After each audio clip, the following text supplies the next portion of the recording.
I think I have found my favorite fantasy series of all time. Hi guys, this is Dan here. Today let's talk about a book that I have recently finished and probably my favorite series of all time. It is He Who Drowned the World by Shelly Parker-Chan, which is a sequel to She Who Became the Sun. It is a spoiler-free video to persuade you to read this fantasy series because of the amazing, brutal characters. To start with, it is a grim, dark historical fantasy that is based on Chinese history, when China was still ruled by the Mongolian Empire called the Yuan in the 14th century. This series, especially the second book, is full of any possible content warning you can imagine. For example, explicit sex scene, sexual harassment and assault, domestic violence, physical violence, torture. So if you are triggered by any of these warnings, I don't suggest you to put this book on the TBR. In these two books, we will follow a bunch of characters, but they all share one thing in common,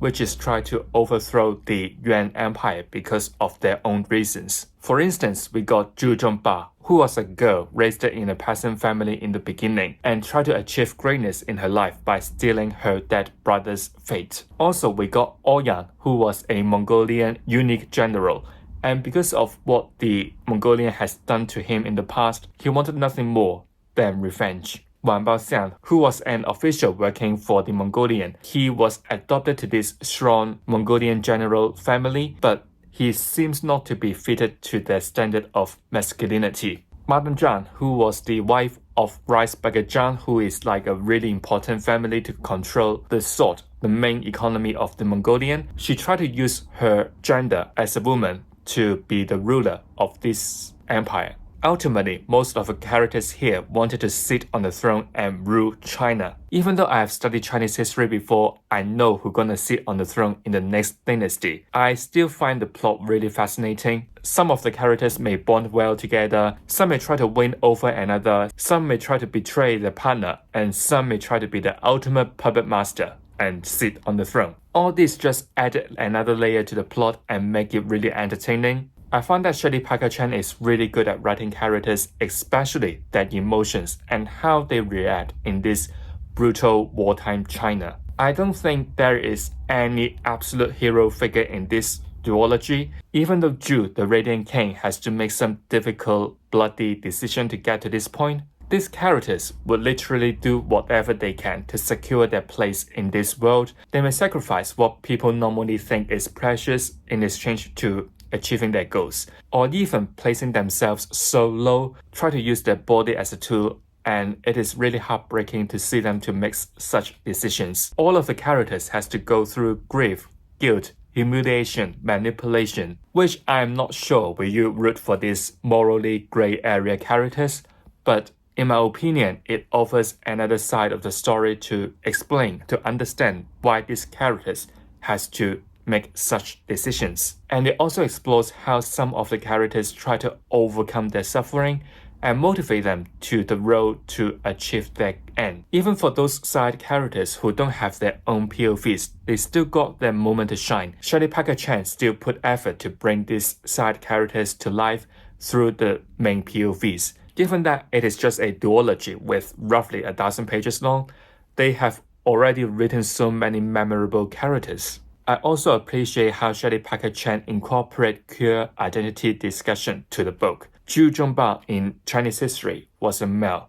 In this book, it is a female. At that time, woman was definitely still confined by the social norms. Ouyang was a boy until he turned into an eunuch, so he got a body like a woman, but in the heart, he thinks he is a man. Wang Baoxiang, who got adopted to a strong Mongolian general household, but he is just an official working in an office. It contradicts to the Mongolian idea of masculinity, and man should be a warrior full of muscles. They all seem to be unfit to the idea of masculinity at that period of time, and we will see each of them try to cope with the expectation of the sexuality. What I think Shelly Parker-Chan has done is so different from what other fantasy books try to incorporate idea of queer identity, because they have brought these issues up to the plot, to the characters, which are remarkable. It got some depth to the discussion rather than it's just like about the couple being together,